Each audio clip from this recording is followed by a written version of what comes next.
Thank you for tuning in to Andronetalks Radio, gathering as one in our sovereign truth from a galactic perspective, exploring our world with new ideas, knowledge, and a promise of a better future. Galactic discussions for galactic-minded people.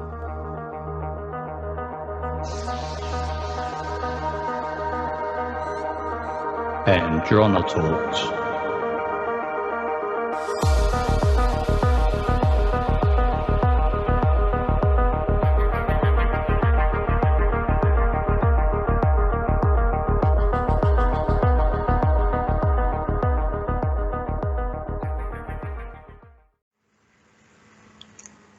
Hello everyone, and thank you for joining us today on Andronetalks News. And sorry I wasn't here for a whole week. It was kind of a difficult week for me. I think there's a lot of things that are going on in the background, and I had a bit of a hit.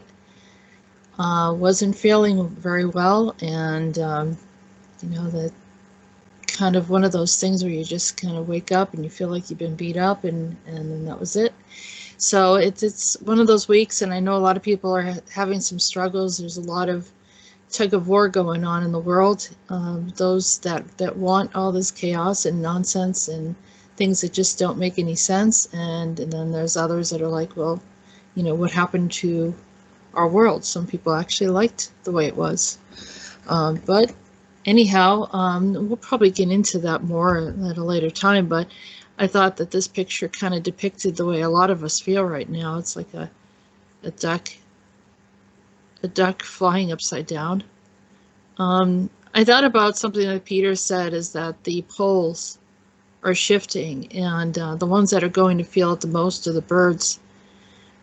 At a first glance, I thought, well, maybe that's what this article is about, but when I looked at it further, it was just a very good, they said it was an amateur photographer, Dutch amateur photographer by the name of Vincent Cornelissen, and he did a pretty good job in capturing something that's kind of unique, but I guess this is part of how they move around, and they call it whiffling, and so it's it's a part of the aerodynamic flow of the wings, and kind of showing off, I guess, is something that they do with other birds. But I can't help but think that this is the way many of us feel, like we upside down, backwards, sideways. When is something going to start making sense again? And so with that, we're going to step into the next article. Just something to think about. Here's a movie that just came out April 14th, 2021. It's called Flashback. And the reason why I brought this in is because there's drugs and things like that have been plaguing our societies, and especially our youth, always targeting our youth to take away their innocence and their experience here, create any type of aberration in their thinking. Some people think drugs are mind expanding. I think that you're violating what could be expanded naturally. And I know that people around me have talked about things like marijuana, which to me is not that big of a deal as long as it's not a dominant force in your life. But I think also there's some benefits to it. But some of these other things, and even including alcohol, I was never much for alcohol, drugs, or anything like that. And I know people say the type of things that I talk about, one would think possibly that I had some kind of LSD or hallucinatory drugs. And none of that. I've not done any of that. I've not done any ayahuasca. I have no interest, because I feel like what I already experienced is difficult as it is. But unfortunately, a lot of people feel like they want to experience these things and not really understanding the outcome. I mean, clearly, even pharmaceutical drugs have so many other attributes and problems, residual problems, because you don't know 10 years down the road how that experience can affect you and can affect your thinking, your health, you don't really know, and you have to think about your quality of life. But also the things that are going on with the VAXXX, you know, is people putting the 3 X's on there because it is all X-rated, what's happening here on the planet. But, you know, we don't know. We need to be guarding our bodies and taking good care of ourselves. And so, so this movie in particular, which is called Flashback, talks about this drug called Merc, and mercury, I guess, is what the full name. And they don't really know what it is, and they go into this weird altered state and literally start, you know, hallucinating and seeing, you know, probably stepping into the astral plane, which can happen. I think even like with ayahuasca and peyote or some of these others, which, you know, I mean, if you were raised in those environments and this is a part of your spiritual experience, that's different. But in this case, this is a pharmaceutical drug, and we, humanity, have been an ongoing experiment.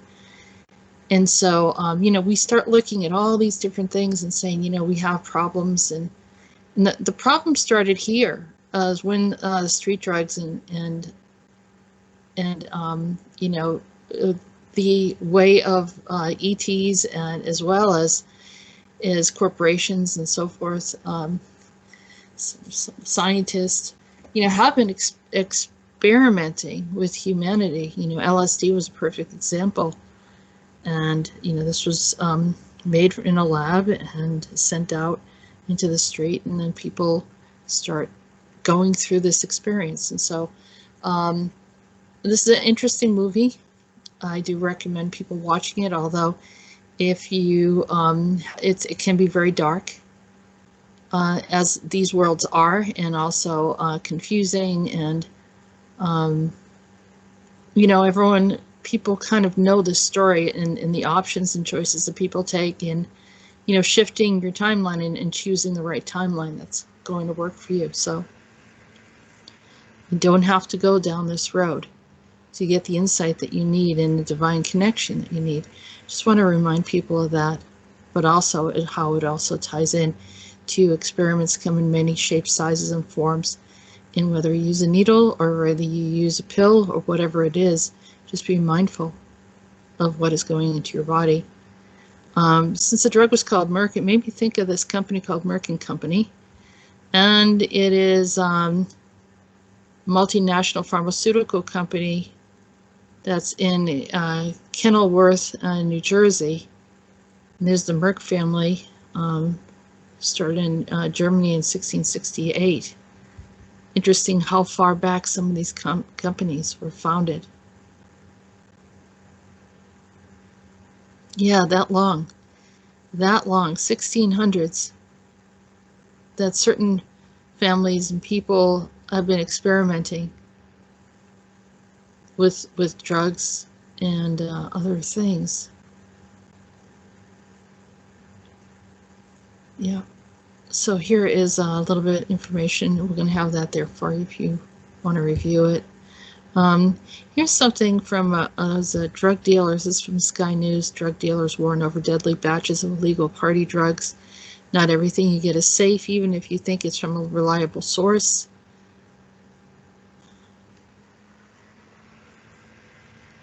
Drug dealer has spoken in Sky News. Authorities are warning of the heightened risk of drug taking after 2 clubbers died and a number ended up in a hospital last weekend. A dangerous high-strength batch of MDMA circulating in the UK. There it is. A man we will call Sasha brought with him a kilo of what he purchased as ecstasy in the dark web, but after testing it, he discovered it was different, potentially more dangerous substance. As I said, this is your life. Make right choices. Here's another one. There's another movie that came out. You can see it's about Oxycontin. It's called Dope Sick. It's a trailer. Michael Keaton. Why are these movies coming out right now? Just because, why not, right? People People need to start having these discussions and stop saying, oh, that's only for those people that are on the street. Pharmaceutical drugs have become very addictive, even starting in the 40s and 50s when these industries started to really make a lot of money, and then they realized they can make a ton of money and they can do whatever they want and have a huge influence and pretty much rule the world. The more money you have, the more you rule, the more of a voice you have, more people listen. Unfortunately, that's the way it's been working. And of course, then they have control over what is said about it. California deputy suffers from fentanyl overdose after just exposure to a substance on a patrol. You have to listen to this article. I mean, this is a video in an interview, and I don't want to play it because it has, you know, the rights of this Fox News, and you know, this guy's, you know, he pretty much passes right out. I don't know if I can. He's like standing by the car and he collapses, and the whole thing is like, you know, and he's just touching it. He's not ingesting it. That's how potent this stuff is.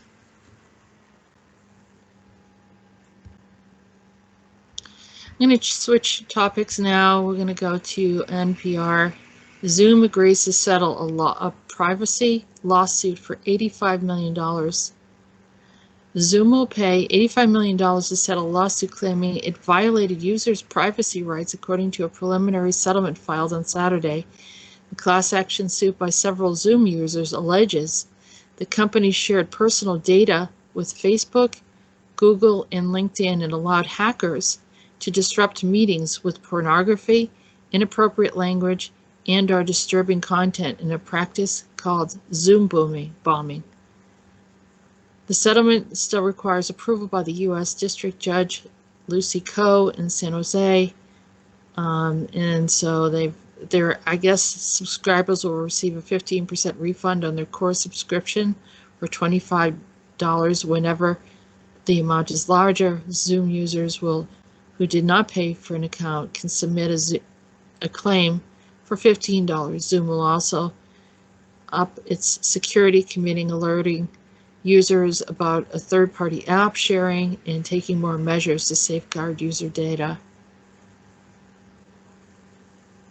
So, yeah, and they're saying how this all exploded. The Zoom user customer base exploded over the course of the pandemic. Many groups and organizations turned to the communications platform as part of work and lifestyle changes to accommodate restrictions. Fitness classes, happy hours, court proceedings, presidential campaigns all moved to Zoom. People celebrated weddings and grieved at memorial services. So there it is. I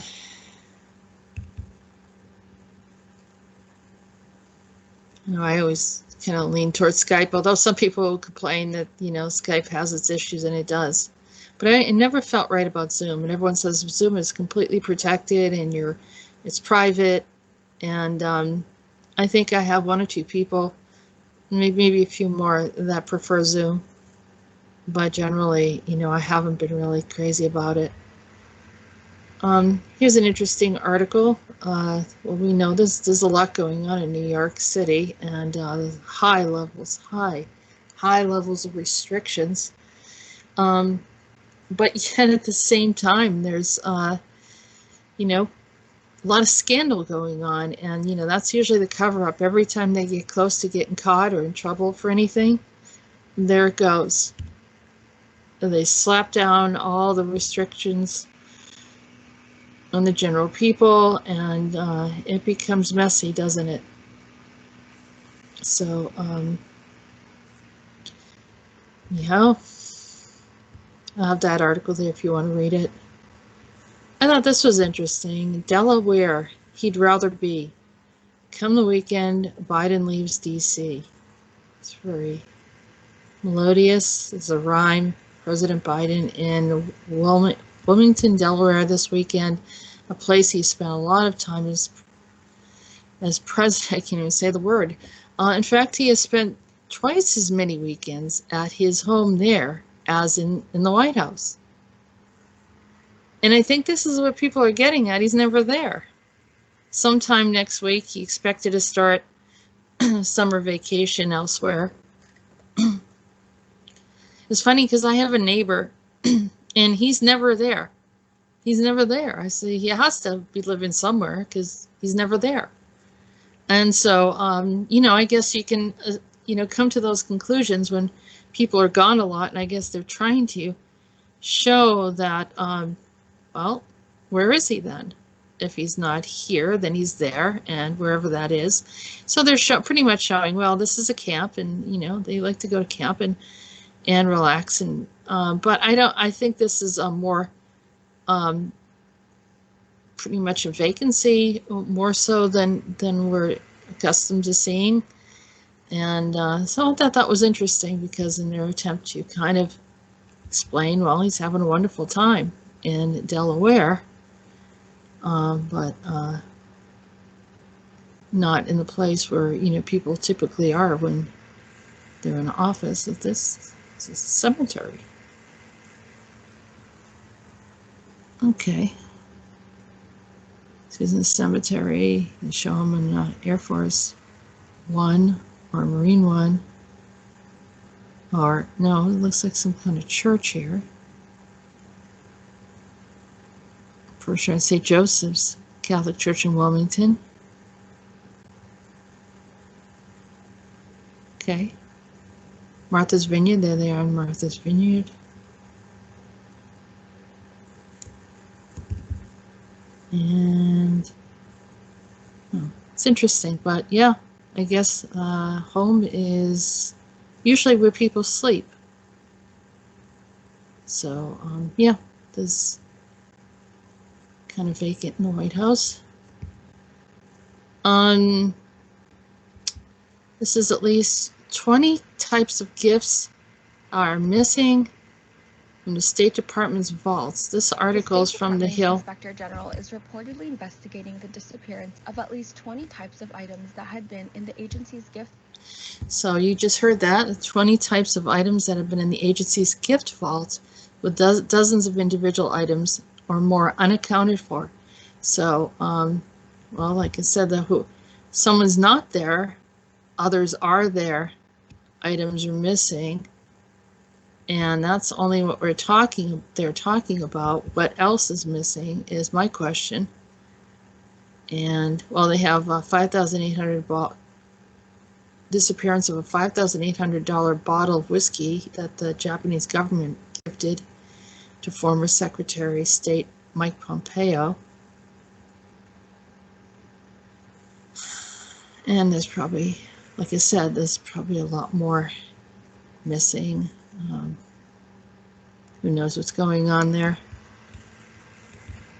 Switching topics, let's go to The Guardian. Password of 3 random words are better than complex variations, expert said. UK National Cybersecurity Center recommends approach for improved combination of usability and safety. I'm not sure if this is 100% accurate, but I think they're making an attempt. I guess if a cyber criminal wants to go after you, they will. I'm sure that they have their priorities and those who are more important and not just the general public, but you never know. There are always those that are looking to take. And this is just a nice little article to help people become a little bit more defensive. And okay, so the next article here is some from Electroverse. This is August 7, 2021, documenting Earth changes during the next GSMN pole shift. And in this article, Dr. Roger Higgs' letter to John Kerry, global warming and cooling mimics sun's magnetic activity, not CO2. So below is a geologist, Dr. Roger Higgs' 3-page letter to John Kerry, released on August 1st, 2021, which is essentially a 5-minute read. It's a letter destined securely via professional network for John Kerry, United States Special Presidential Envoy for Climate. It is a part of a package of similar letters from a diverse international group of scientists and energy professionals collated by John Shanahan, owner of allaboutenergy.net. Shanahan is confident the package will be received by Kerry, who is hoped will then discuss the contents and so forth. And here is the letter. It's a terrible thing for politicians to be forcing humanity to abandon fossil fuels and nuclear power, imposing unreliable, inefficient, expensive, land-consuming, unsightly wind and solar energy schemes on the world, neither feasible nor green. It should be considered a crime against humanity and should be punished as such. Solar panel installations are surging.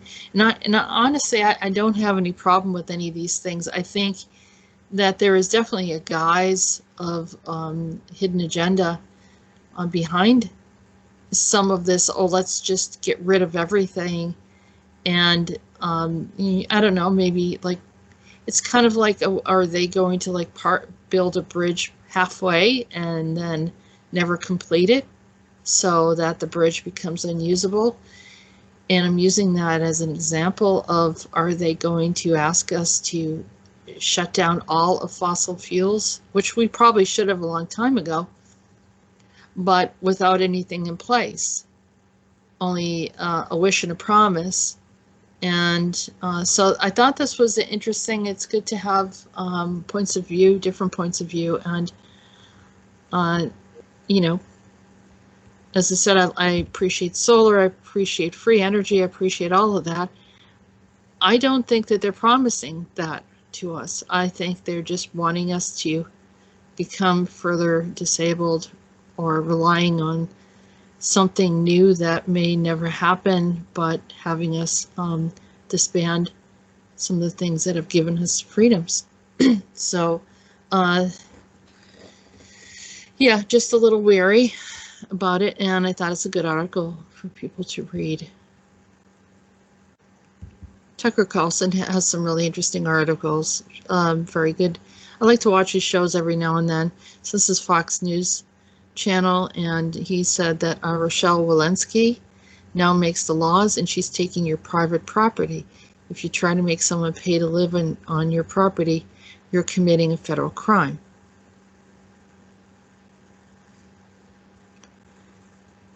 So in New Year's Day, Walensky was just a college professor in Massachusetts. You almost certainly never heard of her. You definitely didn't vote for her at any point because Walensky had never run for office. As of January 1st, Walensky's political power was precisely the same as yours and everyone else's in this supposedly self-governing republic. She had one vote out of a nation of 320 million people, and then just a few weeks later, everything changed for her, for the rest of us. Joe Biden appointed Walensky to run the Center for Disease Control and Prevention in Atlanta. At the time, it didn't seem like a big deal. The CDC is not a legislative body, it is a public health bureau. It was originally designed to fight malaria and did a good job. The CDC gathers information about diseases and releases guidance about these diseases to the country. CDC does not make laws in this country. It's not allowed to. Under the U.S. Constitution, making laws is the exclusive role of the Congress. You vote for your senators and congressmen, and they decide what the rules are. And that's known as representative democracy. It's been our system for nearly 250 years, but apparently it is now over. Rochelle Walensky now makes the laws. Walensky announced today that she has decided to nationalize America's rental properties, millions and millions of them, from Maine to California. Tenants are no longer required to pay their rent. Property owners cannot evict them under any circumstances. Making someone pay to live on your property is now a federal crime. So that means anyone that owns rental properties, I guess you lose your right to do what you want with your property, and you're not allowed to ask them to pay rent. I mean, this is the most bizarre thing.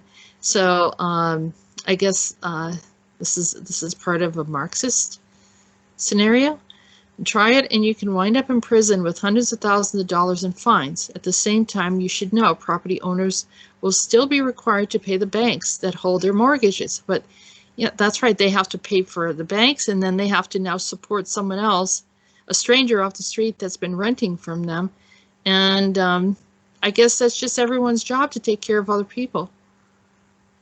There's no moratorium on mortgages. Why? The banks are huge Democratic donors, and they're getting the treatment they paid for. Cindy Cortez and the squad aren't calling for the banks to do their part. It's the property owners who will suffer, many of them members of the rapidly disappearing American middle class. Of course, small business, anyone in the middle class, anyone that has any way that they're supporting their family, they want to completely wipe that out, and they're doing, who cares, right? Who cares?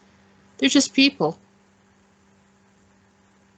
They're people that I guess should be responsible for strangers that they don't know, and let them, just go ahead and live on your properties and pay for them.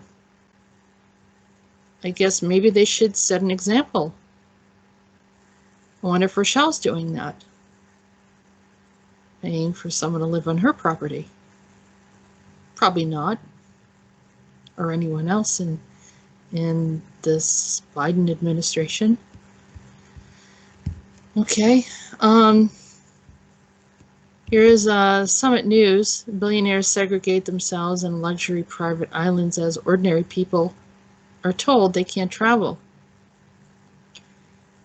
News that the billionaire Google co-founder Larry Page has been hiding out on and buying isolated private islands in Fiji to avoid tourists who aren't allowed, and once again underscores how the elite is using the fallout from the pandemic to segregate themselves from the general public.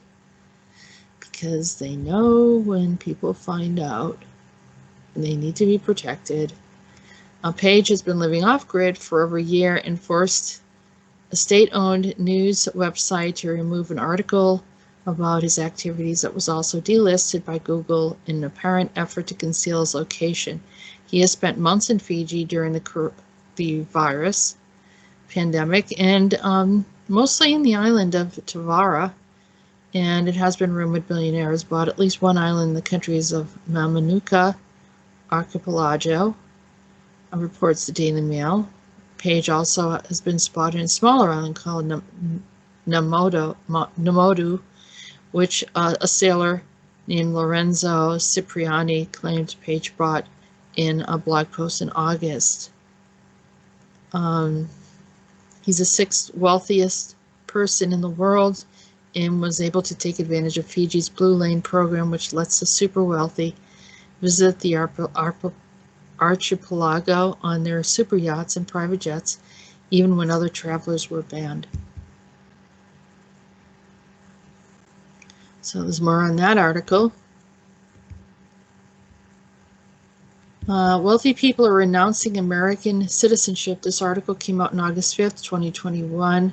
The number of Americans who are renouncing citizenship, that would be in favor of a foreign country, hit an all-time high in 2020, which is an increase over 2019. And while the numbers are down this year, it's probably because many U.S. embassies and consulates remain closed. Taking this grave step requires taking an oath in front of the State Department officer. Why it matters. The people who flee tend to be ultra wealthy, and many of them are seeking to reduce their tax burden. New taxes and estate measures proposed by the Biden administration could, if implemented, accelerate this trend. So we're sending let's send all the business, big business is going to, any business that the U.S. has, is they're making sure they send it off seas or send it somewhere else. And I guess they just want to wipe out everything. Where it stands, the IRS publishes a quarterly list of names of people who have renounced their citizenship or given up their green cards. The number started swelling in 2010 when Congress passed the Foreign Account Tax Compliance Act, or FATCA, which increased reporting requirements and penalties for expats.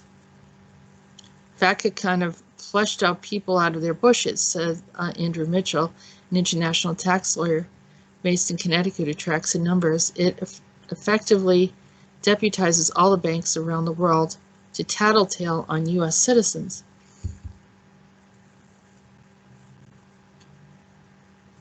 Interesting, you know, the money, how important the money is.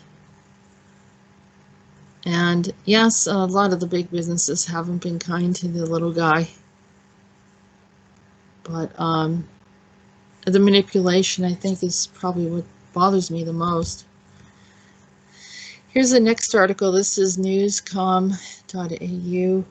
Ethereum is up 3.4% following major software upgrades. So, people are still watching what's going on with the digital coin. And there's some information here on that. Here is another article from Zero Hedge. Coinbase CEO warns of sweeping surveillance of crypto holders in the infrastructure build. He warned over the weekend that things just got ugly for crypto in Washington, D.C. as the government aimed to partially cover the cost of its massive infrastructure bill by taxing crypto companies. As tax. I think that's why Boston had the Boston Tea Party. They were trying to stop all of the taxing and overtaxing, then taxes on top of taxes and so forth. And this is what those from the Blue Party all wanted, I guess. And maybe some of them left. I doubt it. I don't know. Maybe they did. Maybe they're getting some other benefits we don't know about, and so that's why they just want to get rid of anyone that disagrees with them. But and I think that, you know, people should all contribute in some way or another. And I do believe the money should go to fixing roads and infrastructure and so forth, which I know realistically it doesn't all go that way. But I don't think that the money typically goes where it's supposed to, and you can see it's displayed in these games, and then you find that a lot of the taxpayers' hard-earned money goes to people that don't even live in this country, not even from this country, or whatever. So I think that this is some kind of fun little trend, and you know, I don't know if they care, they don't care whether people see it. They see it's very transparent, and they're just going to do whatever they're doing. Meanwhile, half of the population, more than half the population, is still sleeping, thinking that many of these things are supposed to happen. Here's the Boston mayor compares New York City's, won't say the word, mandate to slavery and birthism. So, you know, it's kind of like saying, hey, you know, we don't need any ID, we don't need any proof to vote, we don't need an ID for a lot of different things, but when it comes to this now, you can't even go to the grocery store, I think, but they're threatening people. And you pretty much can't do a whole lot. Maybe stay at home and hope that someone buys you food. I don't know. People losing their jobs. And so I guess that's what they want to do in New York City. But meanwhile, there's scandals going on. Like I said, punishment to the people because they're being found out. And so everyone's going to suffer because this is a diversion. But anyhow, yeah, that's what they say. So Boston is not going to go along with New York City. And I agree with Mayor Kim Janey on that. Absolutely.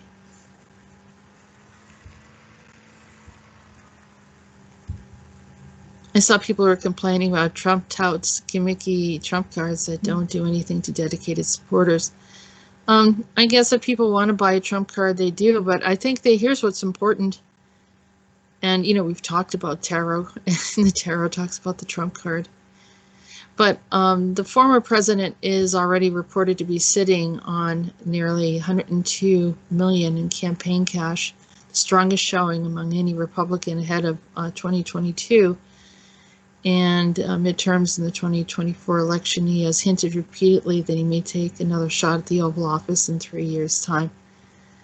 So we'll see what happens. It does seem like people are still believing in Donald Trump and don't really care what the accusations have been, and obviously, you know, the media setting the stage for the one world order in a lot of their ideas, leanings, and manipulations. Whether I don't agree with anyone 100%, and that's fine. And I know that, you know, there are rights and wrongs and different things that have happened, but yeah, I'm still struggling over what has happened the past year or so. So here's another article from the Watchers. The Arael Reservoir, which we've talked about Arael before, and that the dam was having some problems or was actually starting to fall apart. And so I guess it's at a record low level, and California shuts it down, their second largest hydroelectric plant. So here it is. It's water-run electric plant helping people with energy, and they're all concerned about the green energy and, you know, we're going to change everything, but they let this fall apart deliberately, ignoring it because other things were more important to pay for, and those things were prioritized. So this is now the lowest level since this is, I guess, brought on because it was a lack of water, or the water was probably dammed or something. Which, you know, you build a dam to block it from flowing in. It could be that there was a lack of rain, but I don't know. Something doesn't sound right to me. And they have some maps here trying to sound like this is a legitimate reason, and there it is. There's the article. You can take a look at that. We will have all these articles will be available.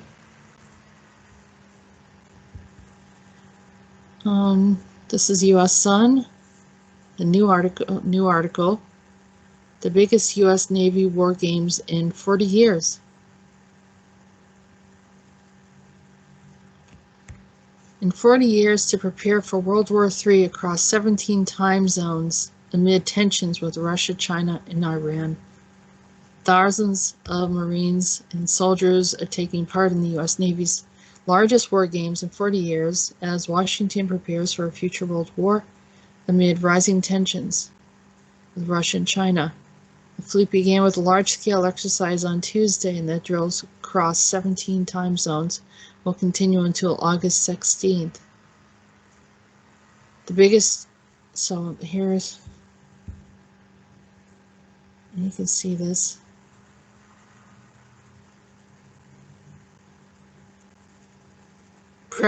Readiness for a potential global conflict. Forces will participate in the Atlantic and Pacific Oceans, and the exercises are designed to show the U.S. readiness for the potential global conflict. Marines' ability to conduct operations in difficult environments will be tested during the drills. According to military.com, U.S. 6th Fleet Commander Vice Admiral Gene Black said LSE will test our commanders across the spectrum of naval warfare, from the tactical to strategic, integrating the Marine Corps to demonstrate the worldwide fleet's ability to conduct the coordinated operations from the open ocean to the littoral.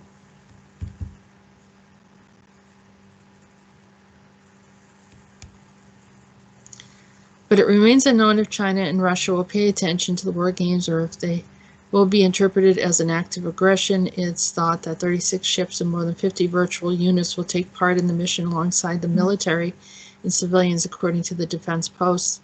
The drill marks a return to similar Cold War exercises that were seen during the 1980s. So we're going back to what the Cold War that we didn't fully have, but they keep on wanting to press that into our reality, as well as the World War, which is part of the agenda, the script that they laid out, and something that they feel is necessary, which was written and predicted in the late 1800s. You know, that defined all of the three world wars, which we've already had two. So it's not predicted. It's not a holy man that's predicting this. This is the agenda that's been playing out, and it's been around for a long time. Remember, I said earlier in one of the earlier articles, 1600s, like in Merck. This is 1600s is you know, a time when some of these things started. But also keep in mind there's time travel, and the corporations have access to certain things, and they have been altering our reality. And we are also at a point where we have the opportunity to proclaim our sovereignty from them and ask that we are released from these toxic, soulless entities who are paving our future without our consent. Never give up. Here's an article from Zero Hedge. The U.S. Navy sends a ship to shadow hijacker tanker as it heads towards Iranian waters.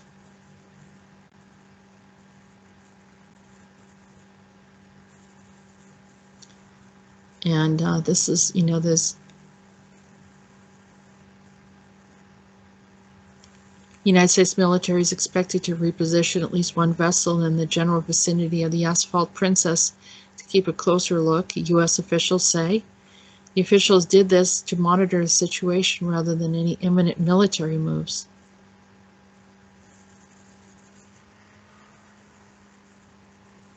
British sources believe the Asphalt Princess has been hijacked. They are working on the assumption the Iranian military or proxies have boarded the vessel. The security source for Sky News, there is possibility that the team of 8 or 9 men hijacked the Asphalt Princess. So there's some things that are happening while people are trying to live their lives over here, and trying to get everyone locked down. Here's an article from BBC. Afghanistan war, Sheberghan falls to Taliban, militants say. Taliban say that they have taken control of the city of Sheberghan in the northern Afghan province of Jazan. The Afghan defense minister spokesman told the BBC government forces were still in the city and would clear out the Taliban soon. This is the second regional capital to fall to the militants after Zaranj in the southwestern province of Nimruz fell on Friday. It is a major blow to security forces with battles raging across the country. I know that a lot of people have issues with the U.S. intruding, getting involved with other nations, protecting nations, or whatever. I know that some of the leadership has had agendas, but for the military guys and girls that are going over there and we're there to help protect people, it's sad for them to not be able to help anymore. I do think that certain nations have been vulnerable. They could have just been wiped out, and yet they still exist. And I know that it's very controversial because there's always been, the pen has always slanted in different ways, with the proponent of the U.S. being the one that's trying to police everyone, but not considering that maybe there are those that feel that we were trying to protect. And I guess I can't speak for them. As I said, there are leaderships that have been corrupt and And they're actually shaking hands with those that they're saying that they are the enemies of the people. But you're seeing a lot of collateral damage of innocent people happening all around the world. And I don't know what the outcome would be if the U.S. pulled their forces out from many of these nations. Yeah, maybe there were abuses. I'm sure that there were abuses. But I guess we'll find out what happens when these things grow or evolve. This is the capture of Zaranj, which I talked about earlier. So here's the 2 articles on that.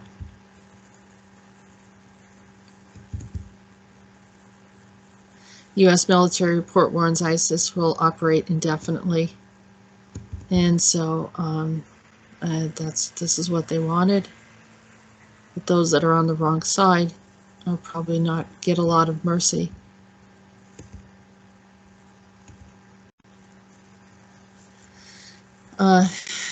Meanwhile, we have this going on, China's nuclear threat against Japan, hybrid warfare, and the end of minimum deterrence. Video recently released of China's media directly threatens Japan with a nuclear first strike. I mean, we should not be nuking anyone. No one. I think from the laws and the rights of all humanity, a nuclear weapon should just be off the table. It shouldn't be there. And anything else that is long-lasting, horrible effects on the planet. We don't have the right to destroy the planet. It doesn't belong to us. We're allowed to be here. And I keep on asking to present this to the high courts. We should not be using nuclear weapons even as a force. China is not in any type of threat. There's no reason for them to be that aggressive. Just as the U.S. made a very wrong decision, and this is part of our residual problem here in the U.S., is early on, not fully, I don't know how much I'm sure they understood the residual effect of not having enough conscience to refrain from those methods, thinking that Japan is that far away and it wouldn't affect the world. It does affect the world. It affects everyone. No one should have a right to do that, and that includes those that went after Japan before. And I just think that we should ask that there is some type of interference in this. Here's a Chinese media warns the U.S. would face an absolute nightmare in a conflict with China and Russia.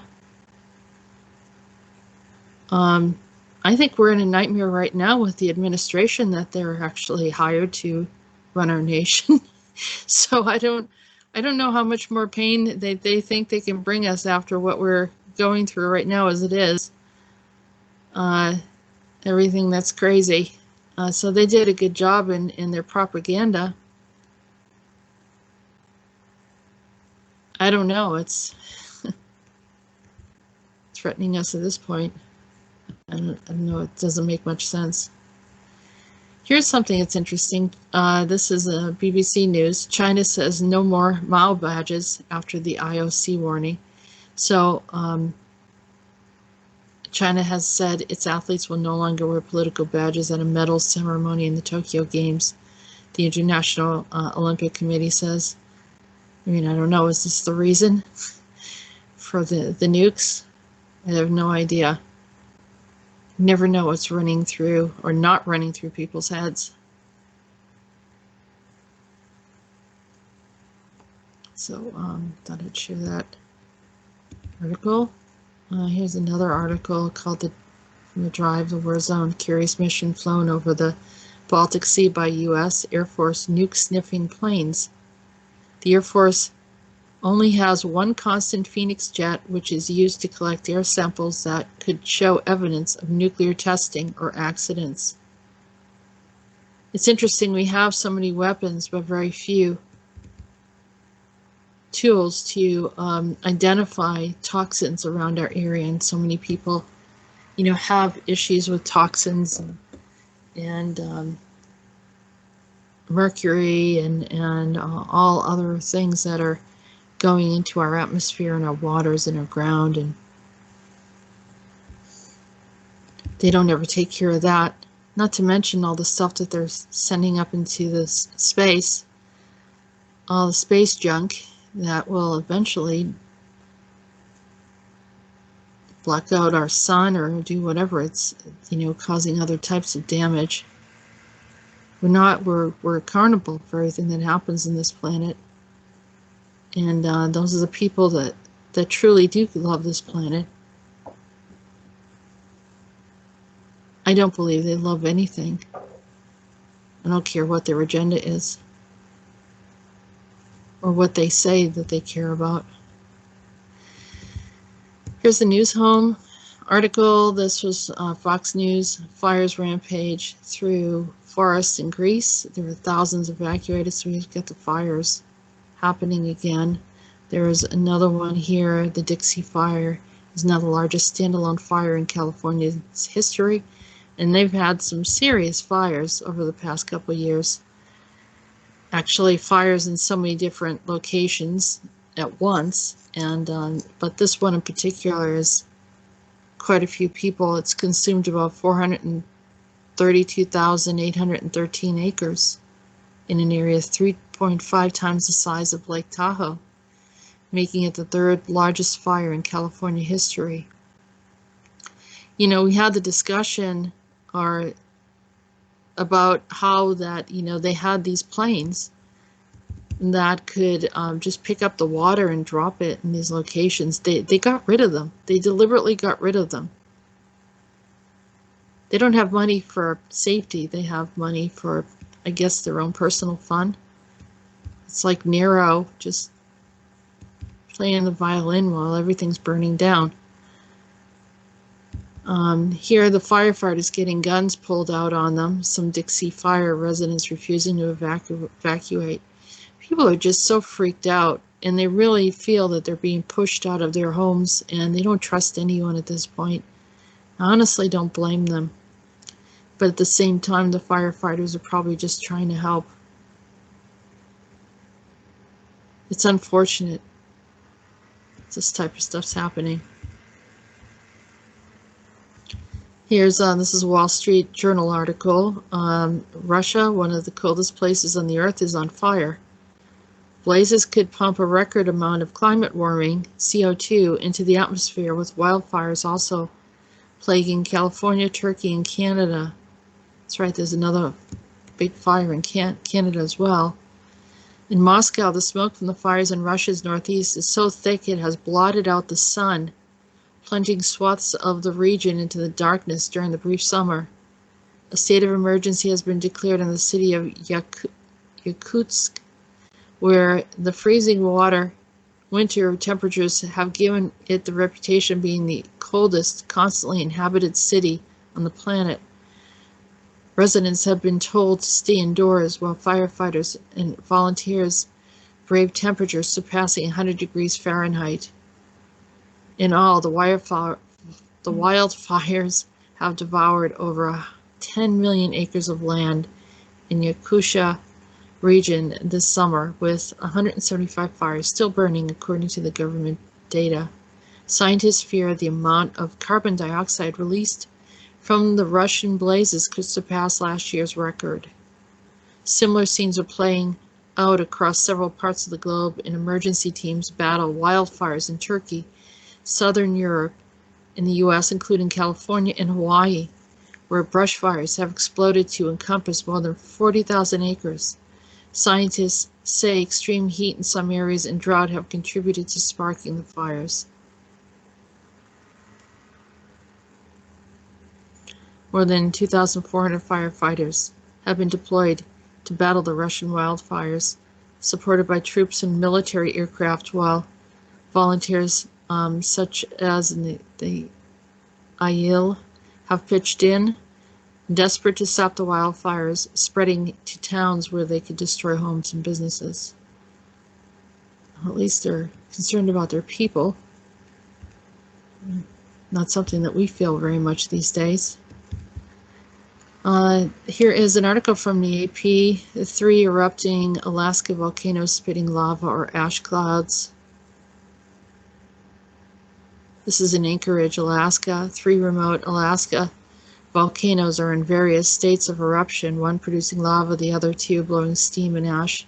So far, none of the small communities near the volcanoes have been affected. Chris Wade Thomas, a geologist from Alaska Volcano Observatory, said Thursday, webcams on Thursday clearly showed an episodic low-level ash emission from Pavlov, a volcano, prompting the observatory to raise the volcano's threat level from yellow, or exhibiting signs of unrest, to orange, indicating an eruption is underway with minor volcanic ash emissions.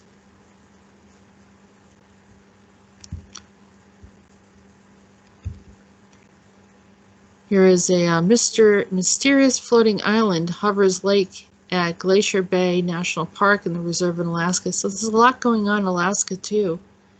And this is sort of our bordering line to the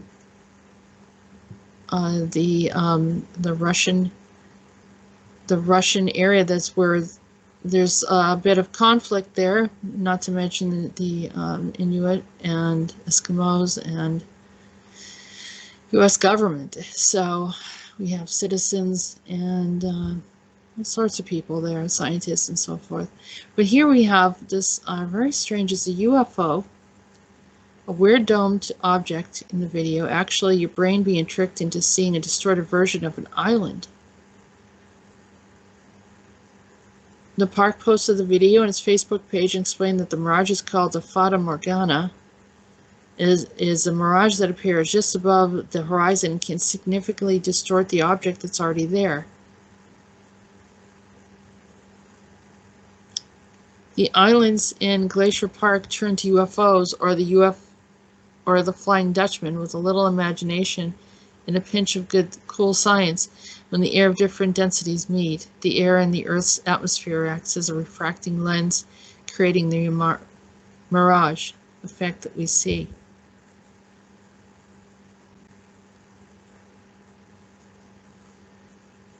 So let's see if I don't know if we can watch some of this footage.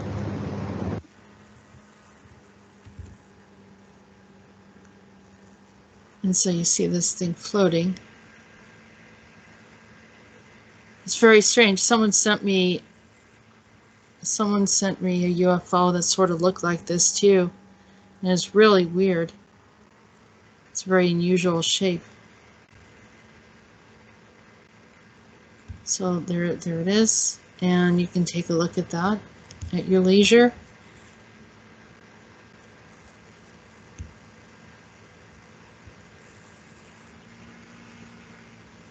Here's something else that happened in Alaska.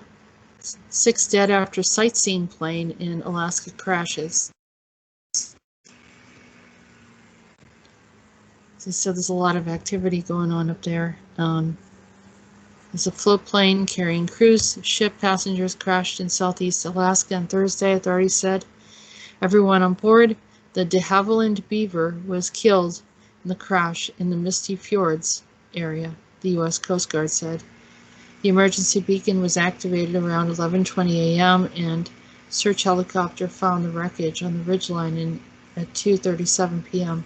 Our thoughts and prayers are with the family and friends of the victims, with our guests and team members who are affected by the tragedy, Cruise Line Holland America said in a statement. The plane was owned by Southeast Aviation, a private company, and the excursions was not sold by Holland American Cruise Line, the cruise company said. But, probably just bringing some tourists. I don't know, maybe something else happened here that wasn't right. Kind of what I feel. Okay, so here is from the Insider. As I said, I do pray for those families and the innocent that were involved. Here is an article, 2,400-year-old baskets of fruit discovered in ancient Egyptian city under the sea. A lot of people are intrigued by ancient Egyptian mummies and a lot of the historical artifacts that come up because it does teach a lot about what has been here. And from a naturalist perspective, I have seen a lot of Egyptian entities and other things, a lot of activity, and I can't help but think that people are disrupting things that they're not supposed to or disrespecting. Remember, you should never disrespect any body, any cemetery, or anything related to the dead. You never know. Something like that might come back looking for you. And in this case, there's been a lot of that going on. So this is Heraclion, Thonis, Heraclion, a city that's now underwater.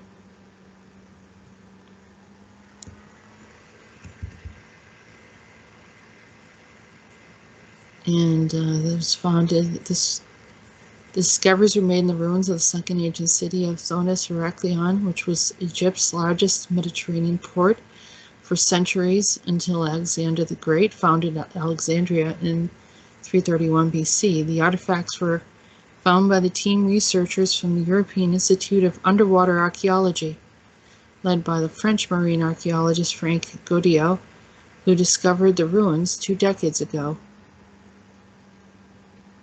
The wicker baskets were filled with duum, fruit from an African palm tree, and grape seeds. And it was possibly from a funerary connotation.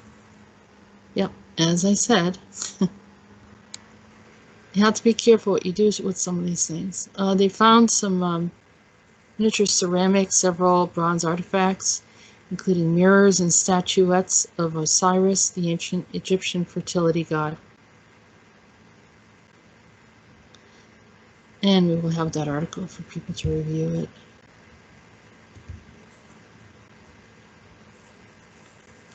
Here's something that happened. This is not our proudest moment. Spirit Airlines CEO says more flight cancellations expected this weekend. This was in Friday, August 6th, 2021. And the Spirit Airlines CEO Ted Christie publicly addressed this week's operational meltdown for the first time Thursday, blaming the more than 1,700 flight cancellations on a variety of factors that left it short on pilots and flight attendants as August began. Bad weather at the end of July, a time when flight crews start to run out of eligible hours to work, caused cancellations and tipped us over, he said. Pilots and flight attendants timed out, leaving the airline with no slack in its system enforcing cancellations. Things began falling apart for Spirit passengers on Sunday, August 1st, and have gotten worse as the weeks dragged on. On Tuesday and Wednesday, Spirit cancellation more than 60% of its flights. On Thursday, it canceled 449 flights and 56% of its flights, according to the flight tracker and FlightAware. Doesn't sound good, but I know that it's probably been difficult for any type of travel with everything going on. It's either, everybody's rushing all at once and then they're being unable to travel at all. So here again, they're trying to destroy any type of infrastructure that allows people to conduct business and do the things that they need to do, or be able to visit family or family friends or whatever. This is the control of the system. It's not natural. It should not be like this. And as we're watching them slowly tear apart all the infrastructure of the things that we need, and they're insatiable, they'll never be satisfied. They'll never, ever, ever be satisfied. We need to ask the universe to have these powers be removed from our reality, because they have no purpose or existence. They don't have the right to conduct and control the rest of humanity. In many cases, they are not humans. They don't belong here. And I'm going to be adamant about that as long as I have the ability to do so. Here's another article. Apple confirms it will begin scanning iCloud photos for child abuse images. The feature lands later this year, but already faces resistance from security and privacy experts. It's a fine line that they want to be able to, well, I don't know if they actually care because it's Apple, but yeah, I mean, it could be used to affect the privacy of innocent people who are not doing anything under the guise of that they have the right to, observe everyone's material, to look for any type of child sex abuse material. So I don't know. It's one of those articles where you want to say, hooray, this is really great. You're there to protect the children, but on the other hand, do they, would, if this group actually cares, which I think at this point many of us are skeptical of Apple or some of these big corporations.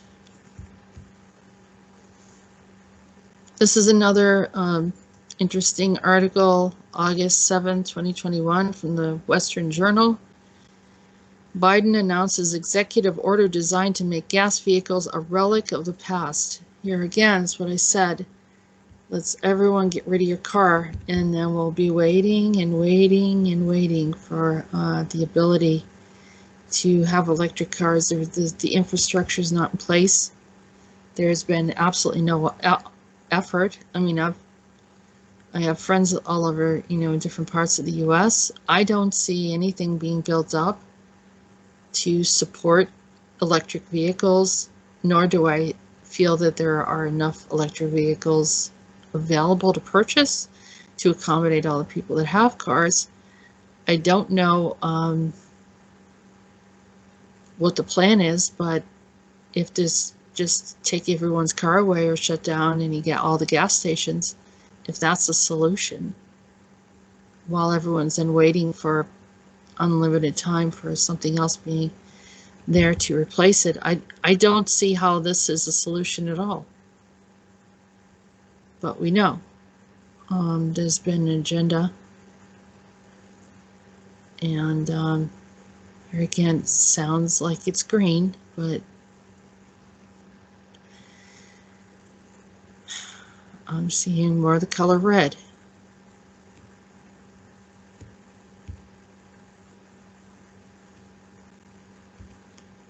I'm going to shift articles. That article will also be available for people to review. This is an article from Tweaktown. They found a 3,700-year-old Babylonian clay tablet which changes math history forever. An Australian mathematician has revealed the world's oldest example of applied geometry changing history of math forever.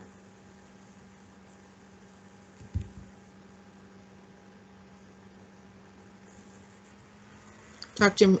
Daniel Mansfield of UNSW Science School of Mathematics and Statistics revealed the oldest known origins of applied geometry on a 3,700-year-old clay tablet named Plimpton 322 that dates back to the Old Babylonian period between 1900 and 1600 BCE, according to a new study released on August 4th in the Foundations of Science. The clay tablet was used to survey the land with Pythagorean triples, which are used to make accurate right angles. The discovery and analysis of the tablet have important implications for the history of mathematics. For instance, this is over 1,000 years before Pythagoras was born. Dr. Mansfield added that it is generally accepted that trigonometry, the branch of math that is concerned with the study of triangles, was developed by the ancient Greeks, studying the night sky in the 2nd century BCE. The Babylonians developed their own alternative proto-trigonometry to solve problems related to measuring the ground, not the sky.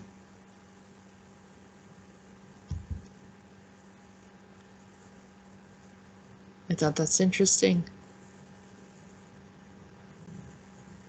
And there he is. Daniel Mansfield. This is the tablet, and you can see it looks like a little map, a diagram. Very interesting. We have a whole old history of ingenuity that I don't think humanity is aware of. And they keep on trying to mud flood and wipe out all of this. So we have no landmark, we have no identity, we have no resolve of where we came from, where we're going, nothing. And it's not just about one race or one color, whatever, that they intend for all of us to just be a number of some sort. That's it.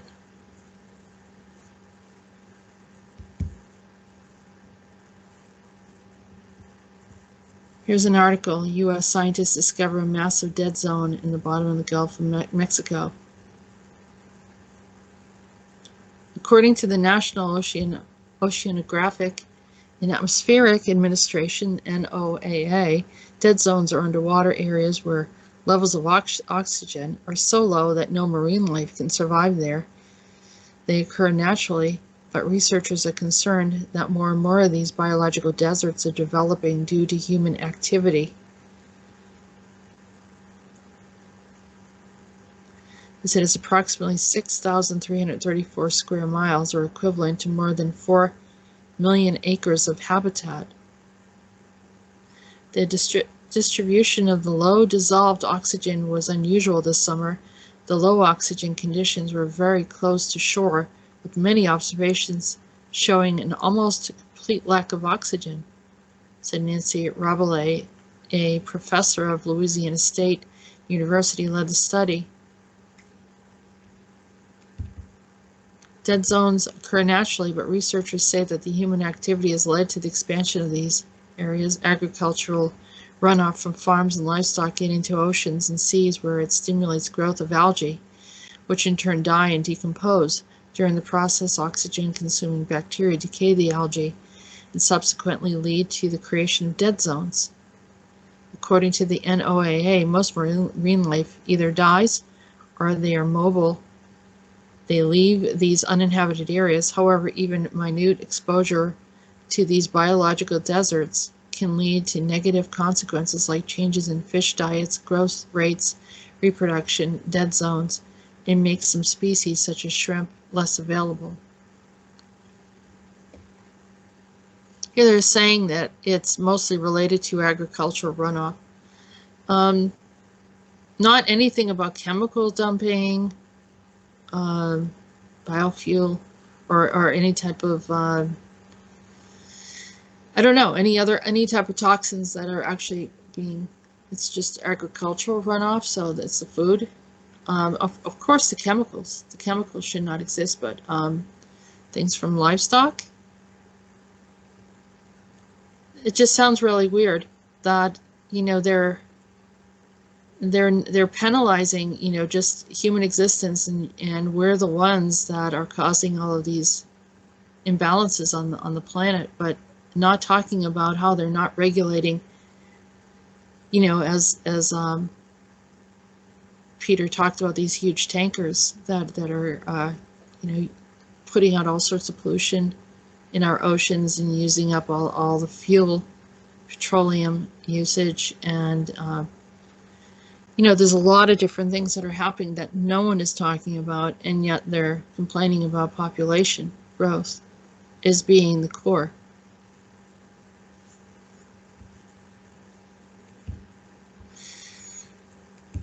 Okay, here is a Scientech Daily. Quantum crystal with time reversal could be a new dark matter sensor.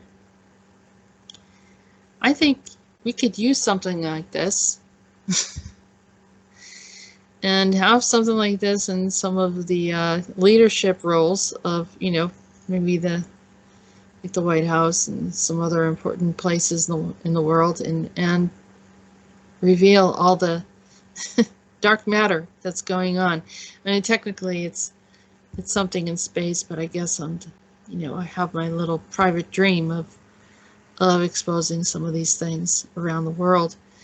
So anyhow, physicists at the National Institute of Standards and Technology have linked together and entangled the mechanical motion and electronic properties of tiny blue crystal, giving it a quantum edge in measuring electric fields with a record sensitivity that may enhance understanding of the universe. The quantum sensor consists of 150 beryllium ions, electrically charged atoms, confined in a magnetic field, so they self-arrange into a flat 2D crystal, just 200 millionths of a meter in diameter.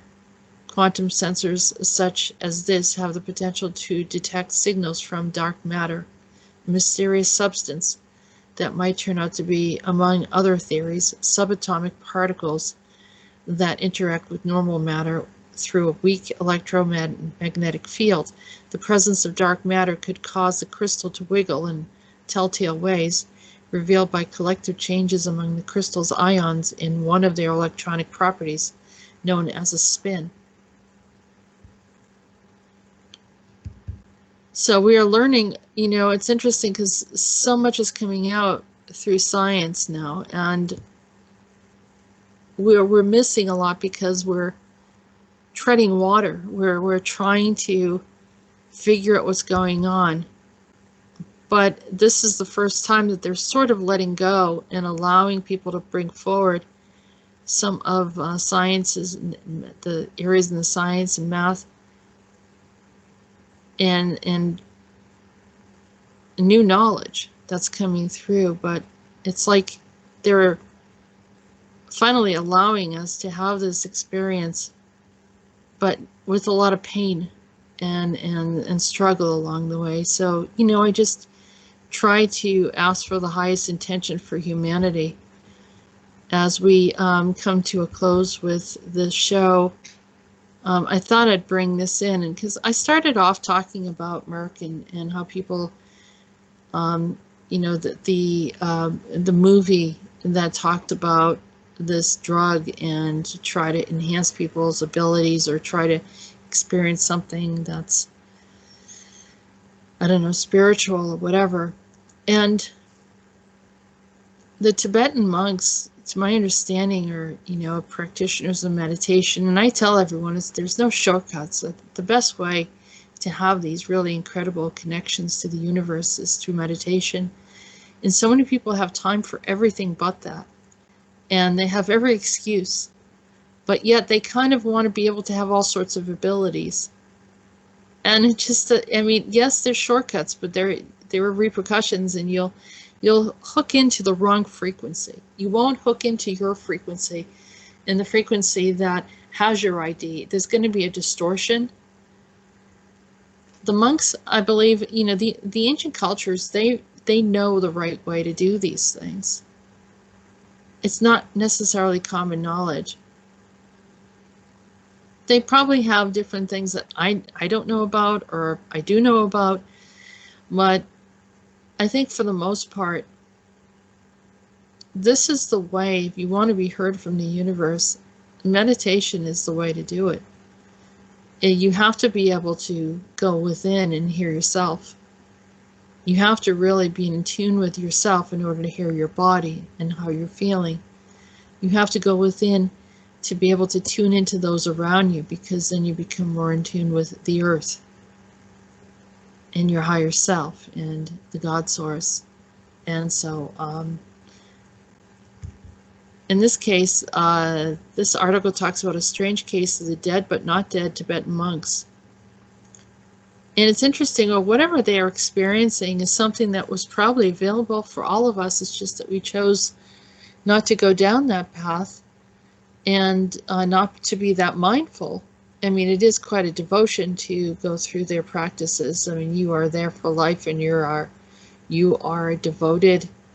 Your life is devoted to them. There's no families, there's no marriage, there's no traveling around the world and all that.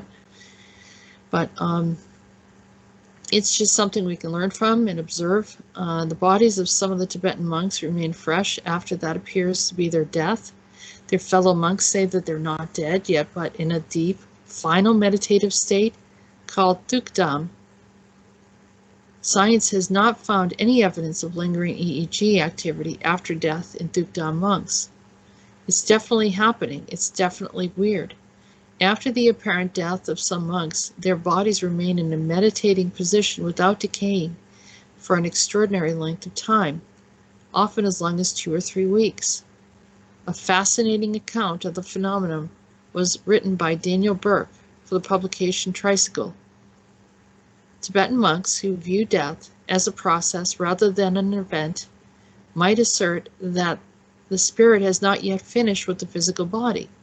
For them, Thukdam begins with a clear light meditation that allows the mind to gradually unspool, eventually dissipating into a state of universal consciousness no longer attached to the body. Only at that time is the body free to die. Whether you believe this or not, it is a fascinating phenomenon. The fact remains that their bodies don't decompose like other bodies. There have been a handful of other unexplained instances of delayed decomposition elsewhere in the world.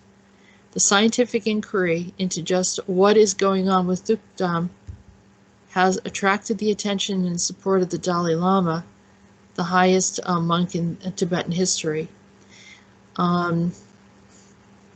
So anyhow, I'm not gonna focus on the Dalai Lama here, because I've seen him with some certain associates that I feel like that doesn't set a good example.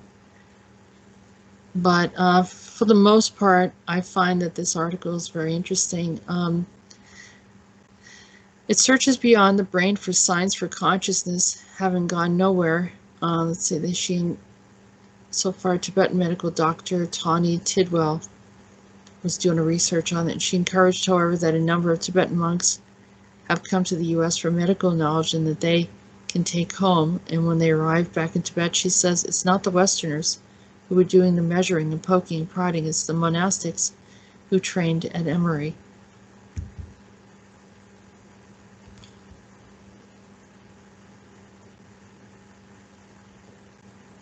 They said that they write about new theories all the time. Consciousness happens on a quantum level. Consciousness is everywhere.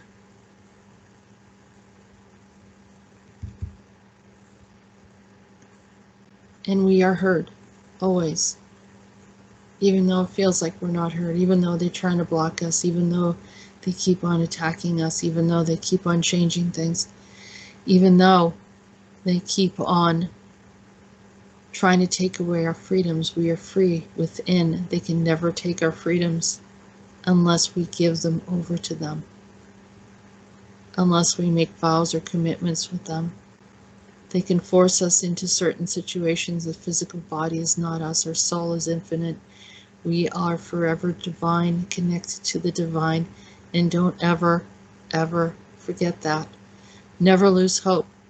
Our existence has gone through many trials and many difficulties throughout time, throughout different experiences, throughout different civilizations. And we are destined to exist. If our body has been contaminated, we can ask for the body to release all contaminants, that our body rejects anything. If we want to preserve our DNA and the DNA of all others around us, we ask that they're protected and put a shield about all of the DNA. We ask that we are not machines, that we are connected to the divine, that we are always protected regardless of whatever is going on, and that those that are not in alignment with our highest truth cannot come near us. And that's what I'm going to leave you with today. Thank you for listening and have a good day.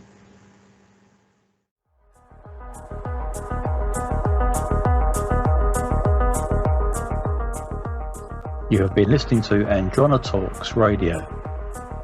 Join us on YouTube channel Jessica Arael Morocco and visit her website at www.readingsbyarael.com.